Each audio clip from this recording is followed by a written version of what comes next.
Babalik eskwela, pagkuha ng selfie o selfie ng mga estudyante, hinihikayat ng pulisya.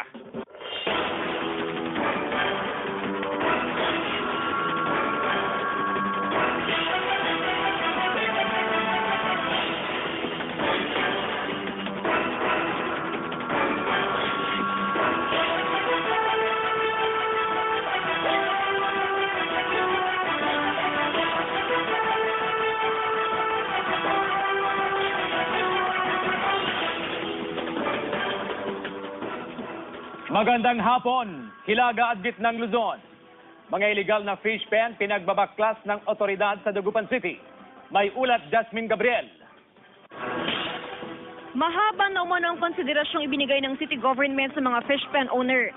Kaya pinagbabaklas nila ang mga illegal fish pen na itinayo sa mga kailugan ng lungsod ng Dagupan. Lahat naman na warningan eh. Hindi ho tayo gumagawa na hindi tayo nagwa-warning. Normal lang yan. Talagang ganon. Sinusubukan nila kung pwede. Pero I think 3 years is enough. Sa datos ng City Agriculture Office, aabot sa mahigit 300 ang mga nabaklas na fish pen simula nang ipatupad ang ordinansa noong nakaraang taon. Wala pang merong permit, pero marami na ang nag-resize. Yun ngayon yung to cage of resize and then restructure, reconstruct. Simula naman sa susunod na linggo, mag-i-issue na ng permit ang Agriculture Office sa mga marginalized fishermen at fish cage operators. Pero titiyakin daw ng LGU na regulated ang fish cage at iba pang fishing structures sa syudad. Napansin namin ngayon, hindi na sila naglalagay. Yes, hindi na. Saka meron ngang iba doon, sila na voluntarily nagdi-dismantle. Jasmine Gabriel, naghahatid ng Balitang Amyanan. Siyam na katao arestado sa magkahiwalay na operasyon kontra illegal na droga sa Pangasinan. Nagkatutok si Joan Ponsoy. Siksikan sa kulungan ng Singan Police ang 8 katao matapos maaresto sa isinagawang bypass operation. Kabilang sa target list ng pulisya ang mga sospek na sina Angel Romero, Hamna Haji Zaman, Rasmia Ali at Janoden Sultan. Kabilang naman sa drug watch list ang mga nahuling sospek na sina Marlon Tolentino, Arturo Pinlac, Rasad Sarif at Cody Sarif. Kung illegal sale dyan, tapos 4 naman yung illegal possession. 4 na operasyon ang magkakasunod ay sinagawa ng otoridad. 17 pakete ng hinihinalang shabu ang na-recover ng pulisya. Yung madam, usar, hindi di pagadangan na alam, madamawan. Sa San Carlos City, 4 na bahay na umano'y tulak na ipinagbabawal na gamot ang hinulughog ng otoridad. Mga illegal na droga, drug paraphernalia at mga bala ng 9mm na baril ang na-recover ng otoridad. Bigong mahuli ng PNP ang 3 sospek. Arestado isa sa mga ito na si Juanito de la Cruz. Wherein ito pong si Juanito, previously na pailan po natin ito ng the same na kaso, yung RA 9165. On bail po siya at continuous yung kanyang activity. Ayon sa PNP, sa mismong bahay ng mga sospek, ginagawa ang transaksyon ng iligal na droga. Yung kung nag-illegal tayo sa mga pinapang bleeding sa yung ginagawa. Yung tangang mas maga. Joan Punsoy, naghahatid ng Balitang Amyanan. Magkapatid timbog sa kasong syndicated estafa sa Anda, Pangasinan. Michael Season, pasok! Naaresto sa pinagsanib na pwersa ng NBI Cavite at NBI Baguio ang magkapatid na Romily Batolnelao at Claire Batolne sa isang resort sa Anda, Pangasinan. May 17 warrants of arrest ang magkapatid na sila umanong may-ari ng Satara Wellness Marketing. Galing ang warrant of arrest sa mga probinsya ng Kalinga, Mountain Province, Benguet, Nueva Ecija at lungsod ng Baguio. Ayon sa NBI, kasong syndicated estafa ang isinampa sa mga empleyado ng Satara Wellness Marketing. Hinimok daw nilang mga taong mag-invest sa kanila at kumita ng 20% sa loob ng 6 na buwan. 15,000 investors mula sa iba't ibang lugar ang naloko ni Lao at Batolne. ganun, every 40 days, yung interest na makukuha mo. So, nag-try ako ng small amount muna. Parang dinidilay-delay na lang nila, parang promise na lang, parang hindi na mag-start. Tapos, mag-start pa rin ako, ongoing pa rin. So, bayaran naman kami yung hindi. Nakapag-start na ako. Nahuli na rin ang iba pang suspect maliban na lang sa pangunahing suspect na si Wingpan Henrich Lau, asawa ni Romilly na hinihinalang nasa ibang bansa na. Kahit namin yung mga ibang biktima na dumulog na sa opisina ng mga law enforcers, NBI, o sa ibang law enforcement agencies para mag-file na ng kaso. Tumanggi ng magbigay ng pahayag ang mga nahuling suspect. Michael Sison naghahatid ng Balitang Amyanan. Mga depektibong timbangan sa palengke ng Dagupan City, pinagkukumpiska ng otoridad. Yan ang balitang tinutukan live ni Jasmine Gabriel. Jasmine. CJ, bago nag-issue ng permit ang lokal na pamahalaan doon sa mga tendera noong buwan ng January, sinailalim muna sa calibration lahat ng mga timbangan o kinuha ng mga tendera, partikular sa mga pamilihan dito nga yan sa may syudad. Kaya naman agad nagsagawa ng operasyon ng anti-littering team katuwang ang City Treasurer's Office matapos makatanggap ng reklamo kaugnay doon sa mga depektibo o di kaya madadayang mga timbangan. Sorpresang ininspeksyon kaninang umaga ng anti-littering team at ng City Treasurer's Office ang mga palengke sa lungsod ng Dagupan. Yung mga namimili na nagre-reklamo sa Kwanza, lalo sa Magsaysay, Milis, and then dito sa Centro Mart po. Kaya gumawa po kami ng operation timbangan ngayon. 30 mga depektibong timbangan ang nakumpiska sa mga tendera ng isda at karne sa Malimgas Public Market at Magsaysay Fish Market. Ipo-confiscate na natin to, hindi na pwedeng ibalik sa kanila, hindi na rin pwedeng paayos kasi talagang wala nang chance. Suportado naman ito ng ilang tindera at mamimili. Mas mainam daw na gawing regular ang monitoring sa mga timbangan. Dapat lang, madam. Kasi maraming may daya. Okay lang po sa amin, madam, para yung mga bumibili, tama yung presyo ang binibigay namin, tapos tama din yung timba na binibigay namin sa kanila. Hindi na ibabalik sa mga tindera ang mga nakumpiskang timbangan. Sa oras na masumpungan uli sila sa paglabag, posibleng tanggalan na sila ng permit. CJ, para sa mga kapuso natin na medyo duda doon sa timbang ng kanilang mga nabili, ibig sabihin, sa palagay nila, nadadaya na sila doon sa kanilang mga binili, merong mga timbangan ng bayan na nakalagay sa mga lugar, partikular sa may harapan ng Malimgas Public Market, meron din doon sa may Magsaysay Fish Market. Yung mga timbangan ng bayan na yan ay tama ang kill dahil galing yan sa may Department of Trade and Industry o kaya DTI. Ngayon, kung na-trace nila o na-discover nila na hindi tama yung kanilang nabili, agad silang magtungo. Panawagan ng mga otoridad, partikular ng anti-littering at ng market division na magtungo sila sa mga otoridad para maereklamo o ma-complain yung mga tenderang merong mga depektibo o sadyang madadaya yung kanilang mga timbangan o kiluhan. Ngayon, sa oras na paulit-ulit, ibig sabihin, ilang beses na na-discover na yung mga timbangan ng mga tendera na yon ay depektibo, ilalagay na ho sa blacklist yung pangalan ng mga tendera na yan, bukod sa sila'y posibleng mawalan ng permit sa mga susunod na taon na hindi na rin sila pahihintulutan pa na ma-issuehan ng permit at makapagbenta. Dito nga yan sa may sa anumang palengke, dito yan mismo sa may Dagupan City. Kaya naman panawagan ng ating mga otoridad na sana sa mga mamimili, sila ay maging mapanuri o di kaya ay maging wais at huwag basta-basta magpadala sa mga madadayang mga tendera. Si Jay? Maraming salamat, Jasmine Gabriel. Tourist Police at Gender Sensitivity Training, isinagawa ng Pangasinan Police. May ulat si Alfie Tulagan. Sumalang sa 2 araw na gender sensitivity training ang mga police personnel sa iba't ibang istasyon ng Pangasinan Police. Hindi lang mga kababaihang pulis ang dumalo, kasama rin ang mga lalaking pulis. Mahalaga raw kasi na malaman ang mga pagkakaiba ng bawat kasarian para mas madaling makitungo sa publiko. Very important na maintindihan natin yung mga gender issues, yung nature ng tao na ating pinakikitunguhan kasi we are dealing with our communities. 5 araw namang sasalang sa Tourist Police Training ang mga piling pulis sa Pangasinan. Trabaho nila ang tiyakin, ang seguridad at sitahin din ang mga turista para mapanatili ang kalinisan sa bawat tourist destination. Nakadesignate sila on the safety of tourists and yung mismong tourist place, yung tourist spot. Not only sa safety nila, but in case of emergencies, na andyan sila. Alfie Tulagan naghahatid ng balitang amyanan. Narito na ang public service announcement ngayong araw.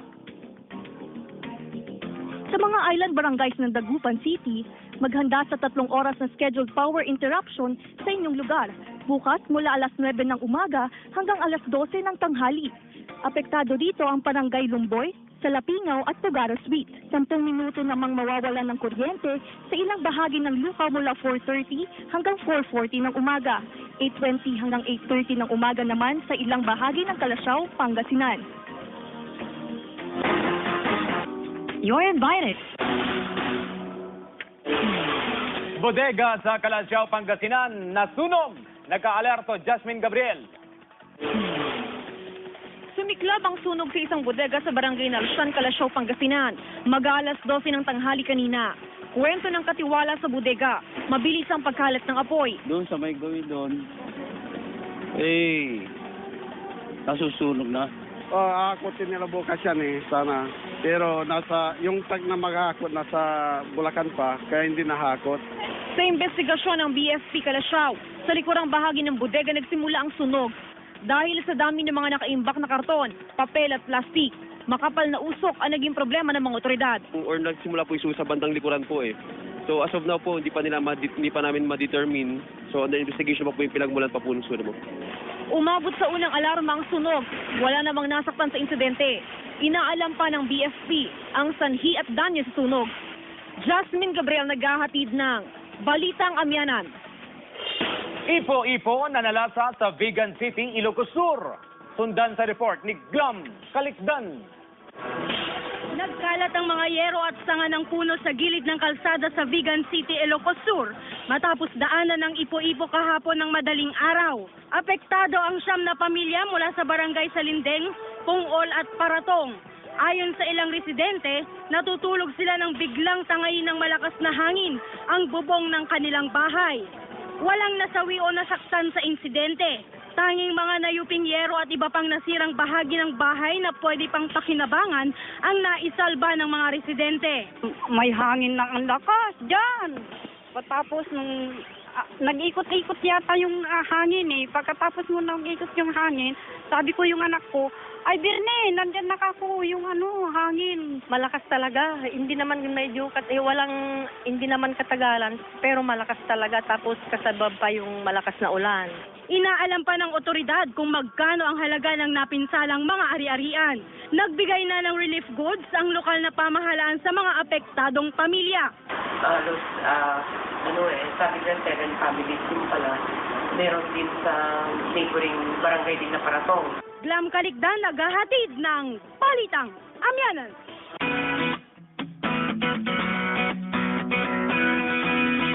Malapit na ang pasukan pero kakulangan sa guro. Problema pa rin sa ilang Schools Division Office sa Pangasinan. May ulat si Joan Ponsoy. Excited ang incoming grade 11 student na si Praise Joy sa pasukan. April 11 pa lang nakapag-enroll na siya ng Kukiri. Kasama niyang magbabalik eskwela si Speaker Eugenio Perez National Agricultural School sa San Carlos City ang kanyang mga kaibigan. Simula pa nung bata pa lang ako, ito na po yung gusto kong kunin dahil mahilig ba ako magluto. Sa kabila ng nalalapit na pasukan, aminado ang San Carlos City Schools Division na hanggang ngayon patuloy pa rin ang kanilang recruitment para sa mga guro sa senior high school. Hindi pa raw kasi 100% kompleto ang 73 bilang ng mga guro sa senior high school. 28 mga guro sa senior high school ang kailangan puna ng San Carlos City Schools Division. Prioridad umano nila dito itong mga guro na hindi na kompleto itong mga required documents. May dadagdag na lamang umano sa kanilang puntos itong kanilang isusumite ng mga dokumento sa Schools Division. Karamihan sa mga dating aplikante, bigong makapagsumite ng service record o employment certificate bago ang binigay na deadline. They must get at least 70 points and above, medyo mataas. And pag kulang din yun, according to the guidelines, we will consider those who got 65 to 69. And yun na po ginawa namin at kulang pa rin. Hanggang bukas na lang binigay na palugit sa mga aplikante para makapagsumite ng karagdagang dokumento sa Schools Division Office. Kung kukulangin ng guro sa senior high, pansamantalang magtuturo sa grade 11 ang mga guro sa junior high. We might have some contractual part-time teachers mula sa labas. John Punsoy naghahatid ng Balitang Amyanan. Pulisya nagpaalala sa mga estudyante para sa ligtas na pagbabalik eskwela sa Hunyo. May live report si Alfie Tulagan. Alfie! Yes, CJ, maraming mga paraan para nga maging ligtas yung pagbabalik eskwela ng mga estudyante sa darating na pasukan sa Hunyo. Bukod nga doon sa pag-aasisundo sa mga anak, ay pwede rin daw litratuhan o kunan ng selfie itong mga driver ng mga bihikulong sasakyan ng mga estudyante. Naglabas ng ilang paalala ang Pangasinan Police Provincial Office sa nalalapit na balik eskwela. Kabilang dyan ang mga dapat gawin sa pagpasok sa paaralan, pagsakay sa mga pampublikong lugar hanggang sa pag-iingat sa daan. Isa rin sa pwedeng gawin ng mga pasaherong estudyante ang pagkuha ng selfie o selfie kasama ang driver. Dapat yung pong sinasakyan nila ay alam nila, kilala nila yung driver, or kung hindi man, inaanyayahan nga po natin sila na mag-selfie para po makunan yung mukha ng driver. Mas mainam din na mapicturan ang mga plate number at itsura ng sasakyan. Sa paraang ito, madaling matuntun ang mga driver sakaling magkaroon ng aberya. Hinihikayat naman ng mga magulang na ihatid sundo ang mga anak, lalo na ang mga bata at kababaihan, gaya ng ginagawa ni Manong Kennedy sa kanyang grade 4 at grade 2 na anak. Pero medyo hindi raw siya komportable sa ideyang pipicturan pa siya ng kanyang magiging pasahero. Hindi pwede, sir. Hindi pwede. Bakit? Siyempre, mahirap naman yun, sir. Layo ko, sir. Baka mamaya, ipakon yung picture ko. CJ, itong pagkuha nga ng litrato o yung tinatawag nga na selfie ay normal daw talaga na may mga driver na hindi magiging komportable sa pagkuha ng litrato. Sa mga pagkakataong yan ay pwede namang litratuhan na lamang yung plate number at yung mismong sasakyan. At siyempre, dapat din tandaan ng mga estudyante na kumukuha ng litrato yung kanilang kaligtasan. Dapat siyempre maging alerto sila at hindi sila kukuha ng litrato sa mga pagkakataong malalagay yung kanilang sitwasyon sa panganib. Magagamit lang naman kasi itong pagkuha ng litratong ito oras na magkaroon ka ng hindi ka nais-nais na karanasan sa mga puntong sumasakay ka sa pagpunta sa inyong mga eskwela. Kaya yan yung paalala ng pulisya sa darating na pasukan lalo na sa mga estudyante. CJ? Maraming salamat, Alfie Tulagan.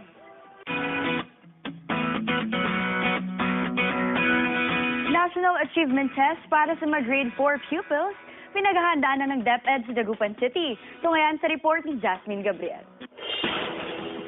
Pinulong ng Schools Division ng DepEd Dagupan City ang lahat ng mga district supervisor at principal sa mga pampublikong paaralan para paghandaan ang nalalapit na National Achievement Test at Language Assessment for Primary Grades o LAPG. Sa nilabas sa schedule ng DepEd Central Office, isasagawa ang LAPG exam para sa mga grade 4 pupils sa June 15, 2016. Habang sa June 17 at June 23, isasagawa ang NAT G6 at NAT G10 para sa grade 7 at grade 11. Late just this morning, we had our special meeting and the standardized orientation and the conduct of the NAT. Nagkaroon na po kami ng orientation with regards to the reorientation yon, yung anong gagawin namin dito sa nalalapit na LAPG for this coming school year. Kanya-kanyang estratehiya na ang mga prinsipal at guro para ma-review ang mga estudyante, lalo pat galing sa halos 2 buwang bakasyon ng mga bata. Instruct yung mga grade 4, hindi na nila hihintayin yung mga pupils namin na dumating. Kung hindi, unahan na namin sila, puntahan na sila sa kanilang school para ma-inform. Malalaman sa resulta ng NAT at LAPG examination kung gaano ang kalidad ng edukasyon sa bansa. Jasmine Gabriel naghahatid ng Balitang Amyanan. Naritong muli ang iba pang public service announcement. Maghapong mawalan ng supply ng kuryente sa ilang bahagi ng Legarda Road, Baguio City at Pipingaw, Lubas, La Trinidad bukas, May 27, mula alas 9 ng umaga hanggang alas 5 ng hapon. Bahagi ito ng pagsasaayos sa ilang linya ng Beneco. Narito naman ang latest sa foreign exchange rate ngayong araw. Matatag pa rin ang palitan ng piso kontra dolyar na nasa 46 pesos and 79 centavos, 68 pesos and 77 cents ang katumbas ng pound, 35 pesos at 94 centavos naman ang palitan ng Canadian dollar, at 124 pesos and 17 centavos naman ang isang dinar.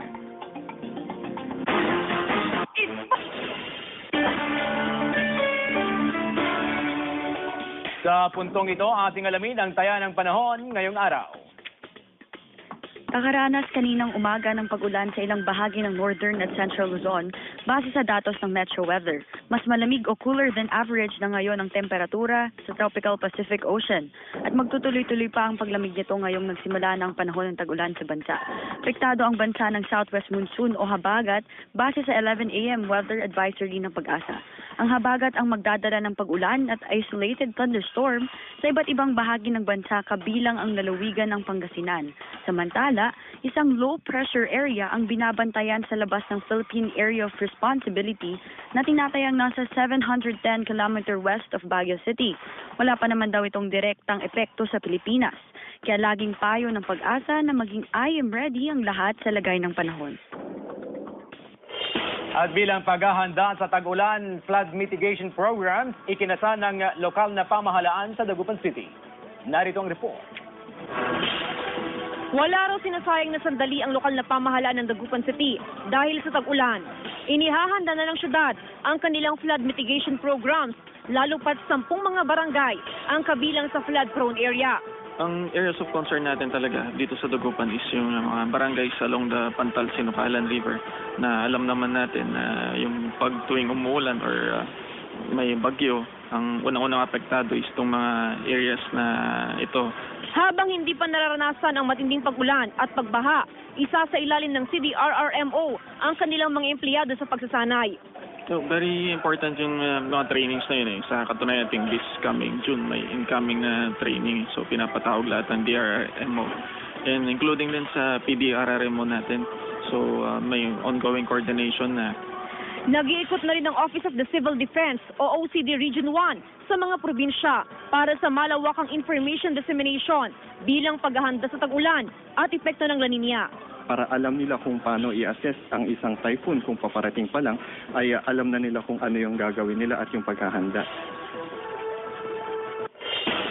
Halos isang oras na nawala ng supply ng kuryente ang ilang lugar sa Lawag City, Ilocos Norte matapos tamaan ng kidlat ang ilang power transformer ng Ilocos Norte Electric Cooperative pasado alas 5 ng hapon kahapon.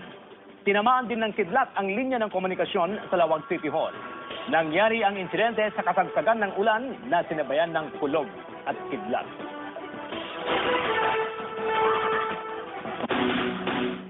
Apat na umano'y tulak ng iligal na droga arestado sa magkakahiwalay na operasyon sa Ilocos Norte at Tarlac. Nagka-alerto si GMA News stringer Dennis Salifio. Timpug sa bypass operation ang top 7 drug personality sa Solsona, Ilocos Norte.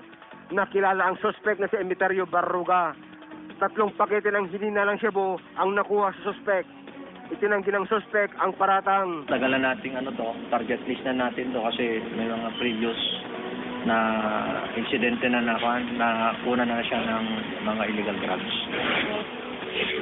Arestado rin ang 43 anyos si Robert de la Cruz sa isa pang bypass operation ng pulisya sa Lawag City, Ilocos Norte.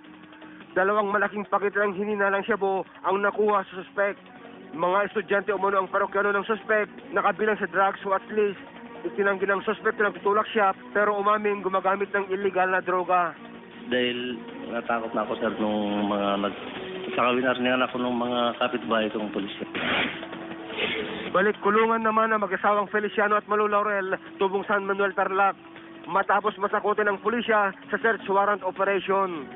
4 na pakete ng hininalang shabu ang nakuha sa mga suspect na kabilang sa listahan ng mga notorious na tulak ng illegal na droga. Depensa ng mga suspect, hindi raw sila nagtutulak ng droga kundi kubrador ng huweteng. Dati lang nakulong ang mga suspect dahil din sa pagbebenta ng shabu. Dennis Alipio, naghahatid ng Balitang Amyanan. Ilang residente sa Lingayen, Pangasinan inirereklamo ang mabahong amoy na nagmumula sa slaughterhouse ng bayan. Sundan sa ulat ni Alfie Tulagan. Lalo raw tumindi ngayong tag-ulan ang mabahong amoy na nagmumula sa slaughterhouse sa Barangay Dumalandan West, Lingayen, Pangasinan. Idinadaing ng mga residente ang tumatagas na drainage system mula sa Katayan, dahilan ng mabahong amoy. Tuwing tag-ulan na po, mas lalo pong lumalala ang baho. So mas lalo pong dumadami yung mga langaw, lalo pa yung mga uod. Yung isang kanal doon is going to the river. from treatment sa water treatment plant 2 na malinis na, pwede nang i-release sa river. Ikinababahala ng mga residente na baka magkasakit ang mga bata dahil sa maraming langaw. Ayon sa supervisor ng slaughterhouse, kailangan nang ayusin ang mga palyadong drainage system para maibsan ang mabahong amoy sa paligid. I'm calling attention on the contractor na balikan niya yung kanyang kontrata, no? At tingnan niya kung ano yung mga possible na pwedeng i-repair ulit doon. Alfie Tulagan, naghahatid ng Balitang Amyanan. Halos kalahating porsyento ng mga kawani ng Pangasinan Provincial Government mataas ang cholesterol level. Resulta ito ng isinagawang Healthy Habit Club check-up ng mga kawani. Nabibigyan naman ng libreng gamot ang mga empleyado at iba pang serbisyo medikal.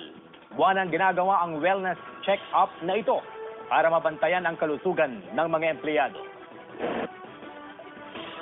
So, ito po kasing isa sa serbisyo na binibigay namin ay mayroon po silang random na blood sugar testing at saka cholesterol at saka lipid test. No? So, kung saan may mga empleyado siguro for now, like 50% ang nakikitaan namin na tumaas po talaga yung cholesterol level nila.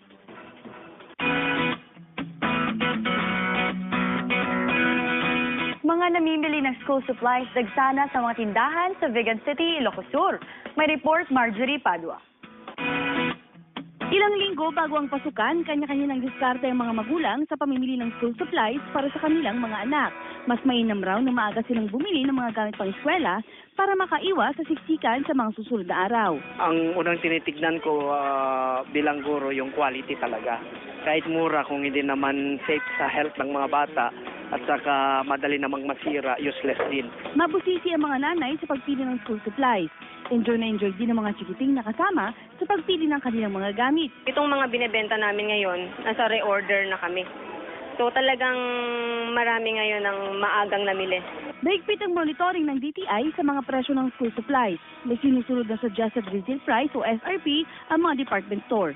Marjorie Padua, naghahatid ng Balitang Amyanan.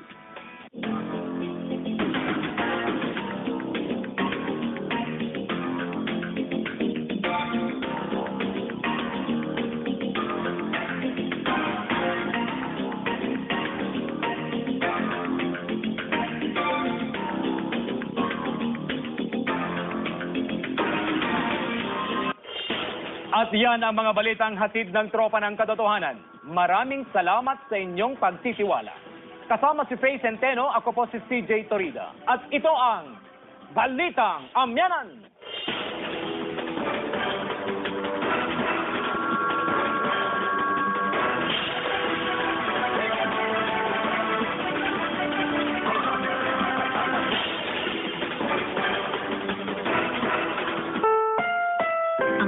Ibang biktima na lumulog na sa opisina ng mga law enforcers, NBI o sa ibang law enforcement agencies para mag-file na ng kaso. Tumanggi ng magbigay ng pahayag ang mga nahuling suspects. Michael Sison, naghahatid ng Balitang Amyanan. Mga depektibong timbangan sa palengke ng Dagupan City, pinagkukumpiska ng otoridad. Yan ang balitang tinutukan live ni Jasmine Gabriel. Jasmine.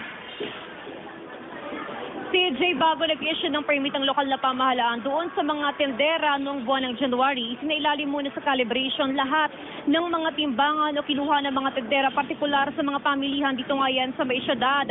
Kaya naman agad nagsagawa ng operasyon ng anti-littering team, katuwang ang City Treasurer's Office matapos makatanggap ng reklamo kaugnay doon sa mga depektibo o di kaya madadayang mga timbangan. Sorpresang ininspeksyon kaninang umaga ng anti-littering team at ng City Treasurer's Office ang mga palengke sa lungsod ng Dagupan. Yung mga namimili na nagre-reklamo sa Kwanza, lalo sa Magsaysay, Milis, and then dito sa Centro Mart po. Kaya gumawa po kami ng operation timbangan ngayon. 30 mga depektibong timbangan ang nakumpiska sa mga tendera ng isda at karne sa Malimgas Public Market at Magsaysay Fish Market. Ipo-confiscate na natin to, hindi na pwedeng ibalik sa kanila, hindi na rin pwedeng paayos kasi talagang wala nang chance. Suportado naman ito ng ilang tindera at mamimili. Mas mainam daw na gawing regular ang monitoring sa mga timbangan. Dapat lang, madam. Kasi maraming may daya. Okay lang po sa amin, madam, para yung mga bumibili, tama yung presyo ang binibigay namin, tapos tama din yung timba na binibigay namin sa kanila. Hindi na ibabalik sa mga tindera ang mga nakumpiskang timbangan. Sa oras na masumpungan uli sila sa paglabag, posibleng tanggalan na sila ng permit.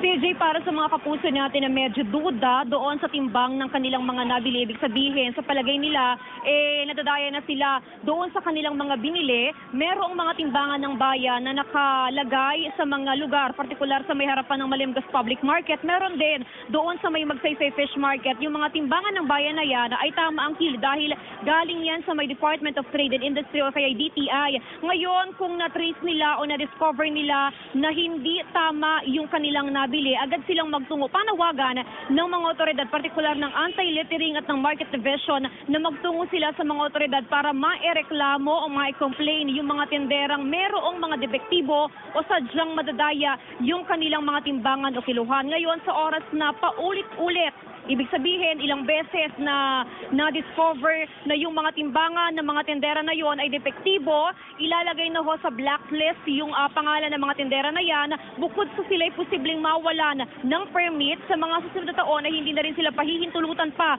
na ma-issuehan ng permit at makapagbenta. Dito nga yan sa may sa anumang palengke, dito yan mismo sa may Dagupan City. Kaya naman panawagan ng ating mga otoridad na sana sa mga mamimili, sila ay maging mapanuri o di kaya ay maging wais at huwag basta-basta magpadala sa mga madadayang mga tendera. Si Jay?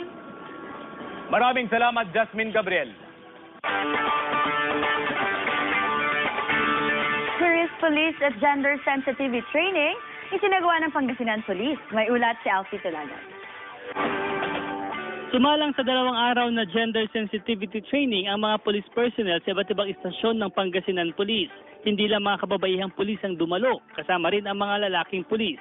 Mahalaga raw kasi na malaman ang mga pagkakaiba ng bawat kasarian para mas madaling makitungo sa publiko. Very important na maintindihan natin yung mga gender issues, yung nature ng tao na ating pinakikitunguhan kasi we are dealing with our communities. 5 araw namang sasalang sa tourist police training ang mga piling pulis sa Pangasinan. Trabaho nila ang tiyakin, ang seguridad at sitahin din ang mga turista para mapanatili ang kalinisan sa bawat tourist destination. Nakadesignate sila on the safety of tourists and yung mismong tourist place, yung tourist spot. Not only sa safety nila, but in case of emergencies, naandyan sila. Alfie Tulagan, naghahatid ng Balitang Amyanan. Narito na ang public service announcement ngayong araw. Sa mga island barangays ng Dagupan City, maghanda sa 3 oras na scheduled power interruption sa inyong lugar. Bukas mula alas 9 ng umaga hanggang alas 12 ng tanghali. Apektado dito ang Barangay Lumboy, Salapingaw. Babalik eskwela, pagkuha ng selfie o selfie ng mga estudyante, inihikayat ng pulisya.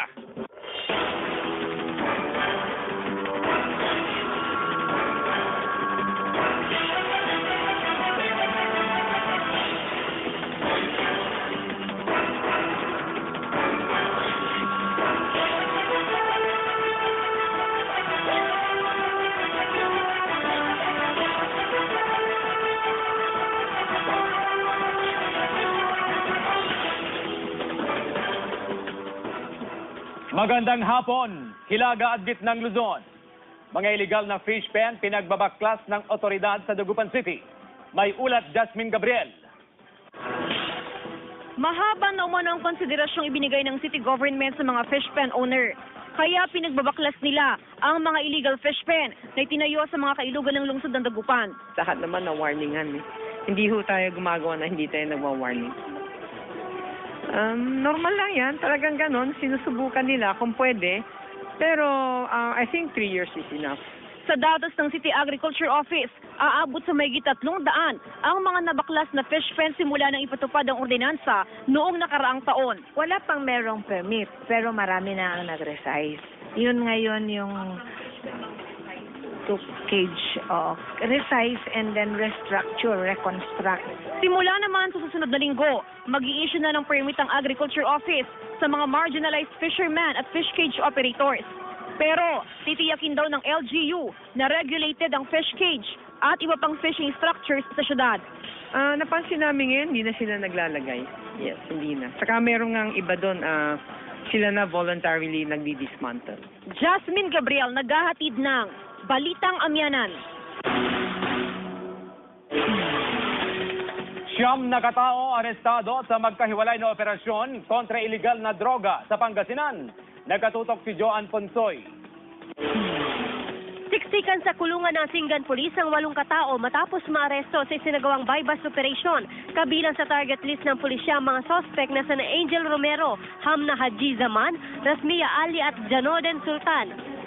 Kabilang naman sa drug watch list ang mga nahuling sospek na sina Marlon Tolentino, Arturo Pinlac, Rasad Sarif at Cody Sarif. Yung illegal sale dyan, tapos 4 naman yung illegal possession. 4 na operasyon ang magkakasunod ay sinagawa ng otoridad. 17 pakete ng hinihinalang shabu ang na-recover ng pulisya. Yung madama usar, hindi di pagkatagan na alam madamawan. Sa San Carlos City, 4 na bahay na umano'y tulak na ipinagbabawal na gamot ang hinulughog ng otoridad. Mga illegal na droga, drug paraphernalia at mga bala ng 9mm na baril ang na-recover ng otoridad. Bigong mahuli ng PNP ang 3 sospek. Arestado isa sa mga ito na si Juanito de la Cruz. Wherein ito pong si Juanito, previously na kailan po natin ito ng the same na kaso, yung RA 9165. On bail po siya at continuous yung kanyang activity. Ayon sa PNP, sa mismong bahay ng mga sospek, ginagawang transaksyon na iligal na droga. Kung nagbibigay tayo sa mga pinapang nagbibigay ka. Yung ginagawa lang, mas maga. Joan Punsoy naghahatid ng Balitang Amyanan. Magkapatid timbog sa kasong syndicated estafa sa Anda, Pangasinan. Michael Sison, pasok! Naaresto sa pinagsanib na pwersa ng NBI Cavite at NBI Baguio ang magkapatid na Romily Batolnelao at Claire Batolne sa isang resort sa Anda, Pangasinan. May 17 warrants of arrest ang magkapatid na sila umanong may-ari ng Satara Wellness Marketing. Galing ang warrant of arrest sa mga probinsya ng Kalinga, Mountain Province, Benguet, Nueva Ecija at lungsod ng Baguio. Ayon sa NBI, kasong syndicated estafa ang isinampa sa mga empleyado ng Satara Wellness Marketing. Hinimok daw nilang mga taong mag-invest sa kanila at kumita ng 20% sa loob ng 6 na buwan. 15,000 investors mula sa iba't ibang lugar ang naloko ni Lao at Batolne. Every 40 days, yung interest na makukuha mo. Kung nag-try ako ng small amount muna, parang dinidelay-delay na lang nila, parang promise na lang, parang hindi na mag-start. Tapos, mag-start pa rin ako, ongoing pa rin, kabayaran naman kami, hindi, nakapag-start na ako. Nahuli na rin ang iba pang suspect maliban na lang sa pangunahing suspect na si Wingpan Henrich Lau, asawa ni Romily na hinihinalang nasa ibang bansa na. Kahit namin yung mga Kasi sa 11 a.m. weather advisory ng Pag-asa, ang habagat ang magdadala ng pag-ulan at isolated thunderstorm sa iba't ibang bahagi ng bansa kabilang ang lalawigan ng Pangasinan. Samantala, isang low-pressure area ang binabantayan sa labas ng Philippine Area of Responsibility na tinatayang nasa 710 km west of Baguio City. Wala pa naman daw itong direktang epekto sa Pilipinas. Kaya laging payo ng Pag-asa na maging I am ready ang lahat sa lagay ng panahon.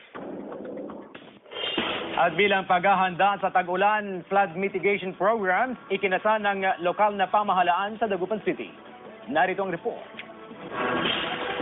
Wala raw sinasayang na sandali ang lokal na pamahalaan ng Dagupan City dahil sa tag-ulan. Inihahanda na ng syudad ang kanilang flood mitigation programs, lalo pat 10 mga barangay ang kabilang sa flood-prone area. Ang areas of concern natin talaga dito sa Dagupan is yung mga barangays along the Pantal Sinucalan River na alam naman natin na yung pag tuwing umuulan or may bagyo, ang unang-unang apektado is itong mga areas na ito. Habang hindi pa nararanasan ang matinding pag-ulan at pagbaha, isa sa ilalim ng CDRRMO ang kanilang mga empleyado sa pagsasanay. So, very important yung mga trainings na yun. Sa katunayan natin, this coming June, may incoming na training. So, pinapatawag lahat ng DRRMO. And including din sa PDRRMO natin. So, may ongoing coordination na. Nag-iikot na rin ang Office of the Civil Defense o OCD Region 1 sa mga probinsya para sa malawakang information dissemination bilang paghahanda sa tag-ulan at epekto ng La Nina. para alam nila kung paano i-assess ang isang typhoon kung paparating pa lang, ay alam na nila kung ano yung gagawin nila at yung paghahanda. Halos isang oras na nawala ng supply ng kuryente ang ilang lugar sa Lawag City, Ilocos Norte matapos tamaan ng kidlat ang ilang power transformer ng Ilocos Norte Electric Cooperative pasado alas 5 ng hapon kahapon. Tinamaan din ng kidlat ang linya ng komunikasyon sa Lawag City Hall. Nangyari ang insidente sa kasagsagan ng ulan na sinabayan ng kulog at kidlat.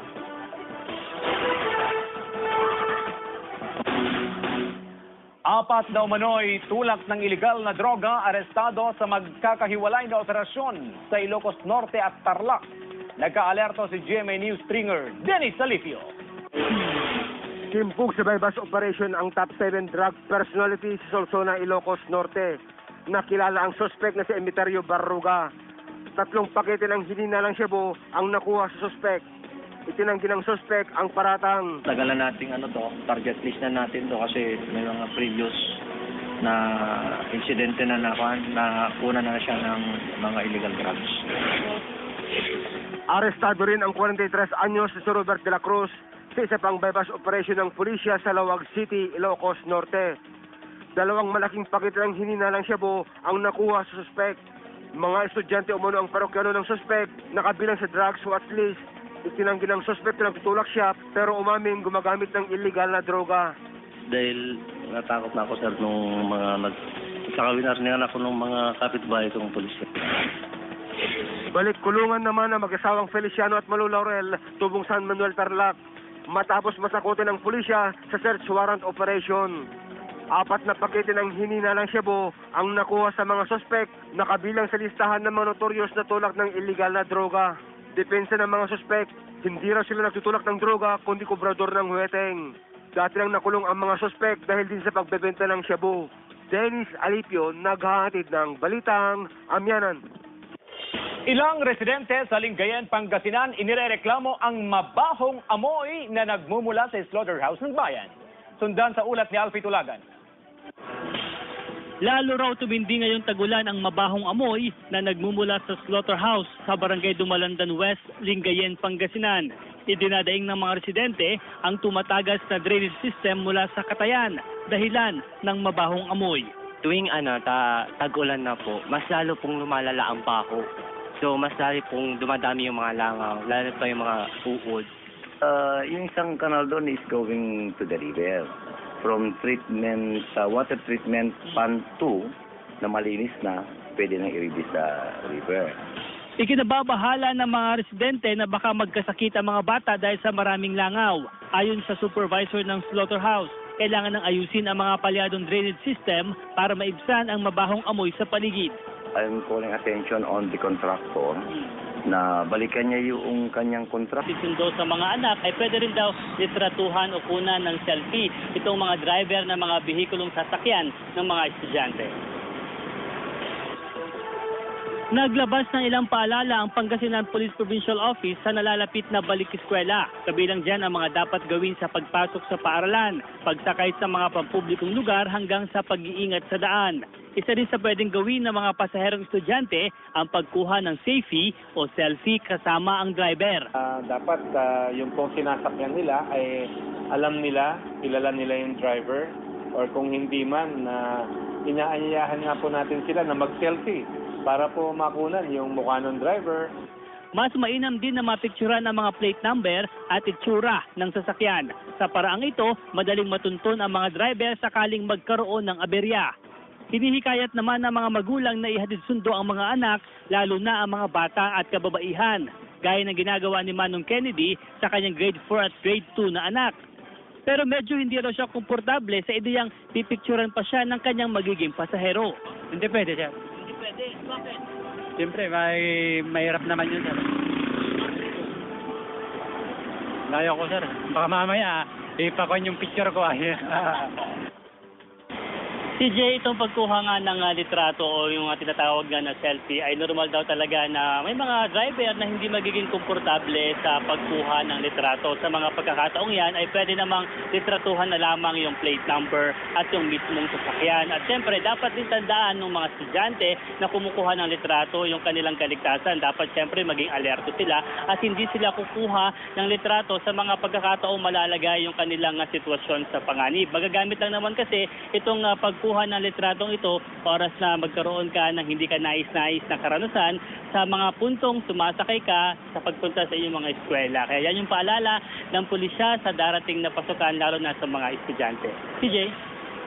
Maraming salamat, Alfie Tulagan.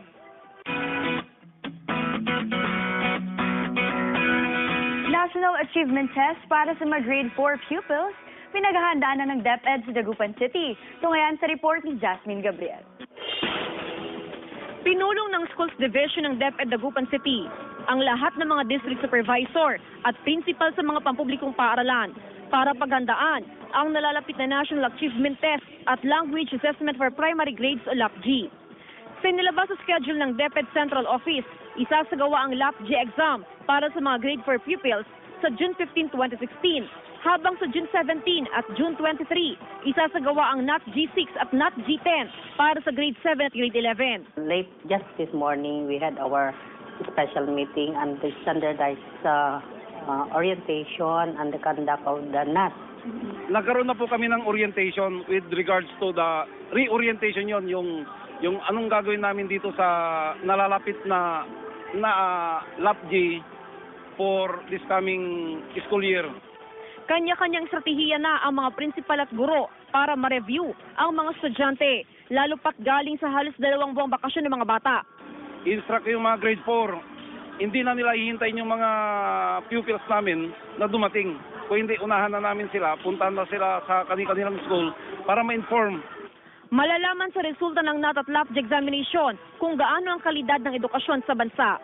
Jasmine Gabriel naghahatid ng Balitang Amyanan. Naritong muli ang iba pang public service announcement. Maghapong mawawalan ng supply ng kuryente sa ilang bahagi ng Legarda Road, Baguio City at Pipingaw, Lubas, La Trinidad bukas, May 27, mula alas 9 ng umaga hanggang alas 5 ng hapon. Bahagi ito ng pagsasaayos sa ilang linya ng Beneco. Narito naman ang latest sa foreign exchange rate ngayong araw. Matatag pa rin ang palitan ng piso kontra dolyar na nasa 46 pesos and 79 centavos, 68 pesos and 77 cents ang katumbas ng pound, 35 pesos at 94 centavos naman ang palitan ng Canadian dollar, at 124 pesos and 17 centavos naman ang isang dinar.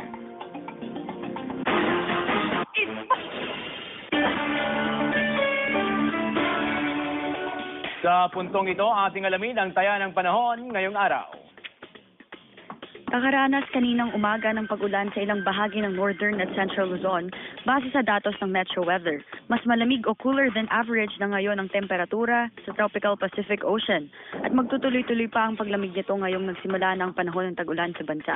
Apektado ang bansa ng southwest monsoon o habagat at Tugaro Sweet. 10 minuto namang mawawalan ng kuryente sa ilang bahagi ng lupa mula 4:30 hanggang 4:40 ng umaga. 8:20 hanggang 8:30 ng umaga naman sa ilang bahagi ng Kalasyaw, Pangasinan. You're invited.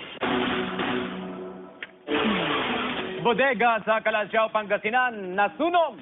Nagka-alerto Jasmine Gabriel. Sumiklab ang sunog sa isang bodega sa barangay Narsian, Kalasyaw, Pangasinan. Mag-alas 12 ng tanghali kanina. Kwento ng katiwala sa bodega, mabilis ang pagkalat ng apoy. Doon sa may gawin doon, nasusunog na. Aakotin nila bukas yan sana. Pero yung tag na mag-aakot nasa Bulacan pa, kaya hindi nahakot. Sa investigasyon ng BFP Kalasyaw, sa likurang bahagi ng bodega nagsimula ang sunog. Dahil sa dami ng mga nakaimbak na karton, papel at plastik, makapal na usok ang naging problema ng mga otoridad. Or nagsimula po yung sa bandang likuran po So as of now po, hindi pa namin ma-determine. So under investigation pa po yung pinagmulan pa po ng sunog mo. Umabot sa unang alarma ang sunog. Wala namang nasaktan sa insidente. Inaalam pa ng BFP ang sanhi at danya sa sunog. Jasmine Gabriel naghahatid ng Balitang Amyanan. Ipo-ipo na nalasa sa Vigan City, Ilocos Sur. Sundan sa report ni Glam Kalikdan. Nagkalat ang mga yero at sanga ng puno sa gilid ng kalsada sa Vigan City, Ilocos Sur matapos daanan ng ipo-ipo kahapon ng madaling araw. Apektado ang 9 na pamilya mula sa barangay Salindeng, Pungol at Paratong. Ayon sa ilang residente, natutulog sila nang biglang tangayin ng malakas na hangin ang bubong ng kanilang bahay. Walang nasawi o nasaktan sa insidente. Tanging mga nayuping yero at iba pang nasirang bahagi ng bahay na pwede pang pakinabangan ang naisalba ng mga residente. May hangin na ang lakas dyan. Patapos nung nag-ikot-ikot yata yung hangin eh. Pagkatapos mo nag-ikot yung hangin, sabi ko yung anak ko, ay Birne, nandyan nakako yung hangin. Malakas talaga. Hindi naman medyo, hindi naman katagalan, pero malakas talaga. Tapos kasabab pa yung malakas na ulan. Inaalam pa ng otoridad kung magkano ang halaga ng napinsalang mga ari-arian. Nagbigay na ng relief goods ang lokal na pamahalaan sa mga apektadong pamilya. Sabi ng 7 families yung pala, meron din sa neighboring barangay din na Paratong. Glam Kalikdan naghahatid ng Balitang Amyanan.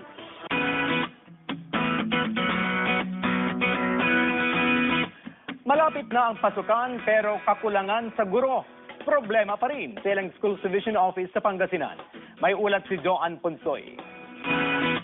Excited ang incoming grade 11 student na si Praise Joy sa pasukan. April 11 pa lang nakapag-enroll na siya ng Kukiri. Kasama niyang magbabalik eskwela si Speaker Eugenio Perez National Agricultural School sa San Carlos City ang kanyang mga kaibigan.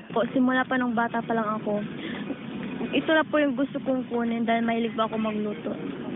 Sa kabila ng nalalapit na pasukan, aminado ang San Carlos City Schools Division na hanggang ngayon patuloy pa rin ang kanilang recruitment para sa mga guro sa senior high school. Hindi pa raw kasi 100% kompleto ang 73 bilang ng mga guro sa senior high school. 28 mga guro sa senior high school ang kailangan puna ng San Carlos City Schools Division. Prioridad umano nila dito itong mga guro na hindi na kompleto itong mga required documents. May dadagdag na lamang umano sa kanilang puntos itong kanilang isusumite ng mga dokumento sa Schools Division. Karamihan sa mga dating aplikante, bigong makapagsumite ng service record o employment certificate bago ang binigay na deadline. They must get at least 70 points and above, medyo mataas. And pag kulang din yun, according to the guidelines, we will consider those who got 65 to 69. And yun na po ginawa namin at kulang pa rin. Hanggang bukas na lang binigay na palugit sa mga aplikante para makapagsumite ng karagdagang dokumento sa Schools Division Office. Kung kukulangin ng guro sa senior high, pansamantalang magtuturo sa grade 11 ang mga guro sa junior high. We might have some contractual part-time teachers mula sa labas. Joan Punsoy naghahatid ng Balitang Amyanan. Pulisya nagpaalala sa mga estudyante para sa ligtas na pagbabalik eskwela sa Hunyo. May live report si Alfie Tulagan. Alfie! Yes, CJ, maraming mga paraan para nga maging ligtas yung pagbabalik eskwela ng mga estudyante sa darating na pasukan sa Hunyo. Bukod nga doon sa